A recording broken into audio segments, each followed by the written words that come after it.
"Here we are, home sweet home," David announced as he threw open the door for Seb to take a step inside. Seb obeyed, his heart pounding. The flat was impressive, soothing, bright and glamorous. The boy had taste and was obviously doing well. Then Seb remembered something about Helen and her brother coming into an inheritance a while back. He wondered what he did for a living, if he worked at all. David pushed him into the living room, throwing aside what looked like a camera case. "Sit down, boy. Let me get you a coffee. Espresso, do you? Excuse the mess. Wasn't expecting guests." The place was immaculate. David busied himself in the open-plan kitchen.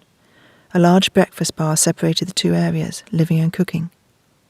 He seemed to have all manner of cooking instruments known to man, pots, jugs, ladles, pans hung from every available space, herbs, pulses, pastas, all packed in glass jars, covering the work surface. Very professional looking. Reminded Seb of one of those celebrity chef programs. This guy could obviously cook. Seb sat down in the nearest sofa. It was deep and soft. He started to relax a little. "This is just two guys having a coffee, catching up on old times," he told himself. The smell of coffee filled the air as David ground beans in the kitchen. Looking around, the place seemed quite macho. Maybe David was straight after all. He didn't want to make a fool of himself. Shit, how the hell could you tell? He looked around for signs.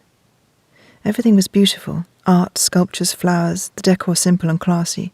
But straight guys could have good taste, couldn't they? Maybe the bathroom would show signs. "Where's the gents, mate?" Seb said in his deepest macho voice. David laughed. He sounded more Aussie than Irish. "Down the corridor, one on the left and one on the right. Depends if you want a shower or a bath, mate," he mimicked, giggling. Seb joined in nervously, not sure what was so funny. He jumped up and strode as manly as possible down the corridor. Looking straight ahead, past the shower room, he noticed an open door to a room at the back of the flat. Through the door, he caught sight of a wall covered floor to ceiling in paparazzi-style black and white photographs. A single spotlight shone on the wall. The rest of the room was in darkness. Each picture seemed to be of the same face, close-ups, long-distant, group shots, intimate blurred lines of entwined bodies. Seb tried to focus on what he was seeing. David's hand hit his shoulder. He jumped. "This way, mate," David breathed into his ear as he physically lifted and turned Seb into the bathroom doorway. He had the strength of an ox. "That's my den, very messy. You don't want to go in there. You don't know what you might find," he sniggered.